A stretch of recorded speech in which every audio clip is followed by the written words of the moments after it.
I like Mexico. I like exploring it on my motorcycle. And this section down here I'd never been to. I really wanted to go ride it. It's full of mountains, just calling to me. I think it's time to ride. So I grabbed my buddies, Bob, David, Garth, and myself. We loaded up the bikes and we headed to Mexico on an adventure. One of the questions I always get asked is, what bikes you guys riding? Well, David's on a R1200 GS Adventure. Garth's on a Honda Africa Twin Adventure Sport. Bob's riding a R1200 GS Adventure also. And then I had the most unbelievable bike of all, the KTM 890 Adventure. Wonderful bike. Let's do a quick recap.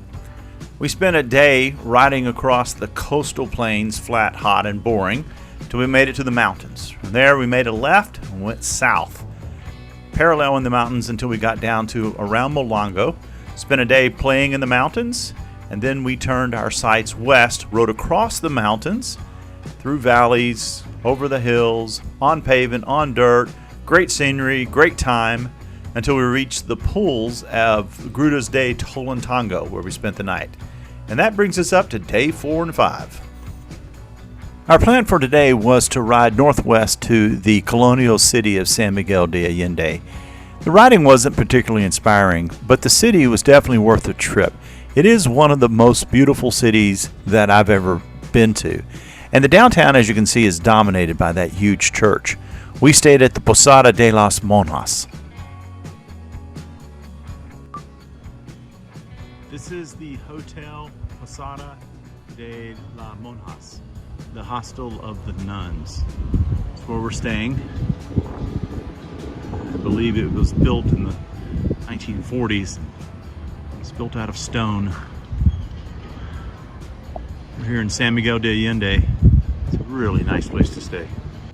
The rooms weren't extravagant, but they certainly met our needs.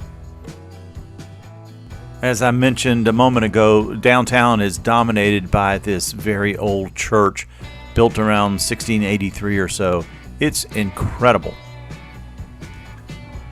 Bob told me this was the most photographed street in San Miguel, mostly because it's at the end of it, you can see the church there dominating it. Pretty cool.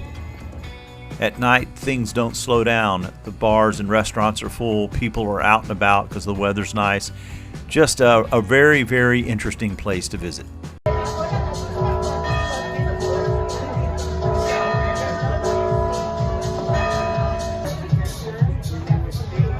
Good times.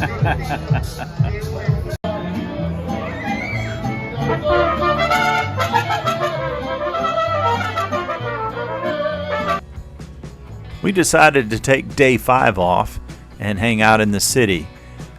So we, leisurely got up, had coffee, wandered around downtown, took pictures of interesting doorways and buildings and facades, made friends, said hello to various people, walked around, ate food, visited the sites, just basically having a great time. If your cowboy boots are getting worn out, they've got a selection for you.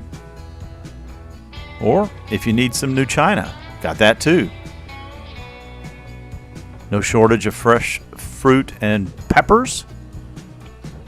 Street vendors. There's great food everywhere. There's a lot of great restaurants in San Miguel. You can get anything you want. Steak, pizza, shrimp. Doesn't matter. Lots of great choices. They've even got good ice cream.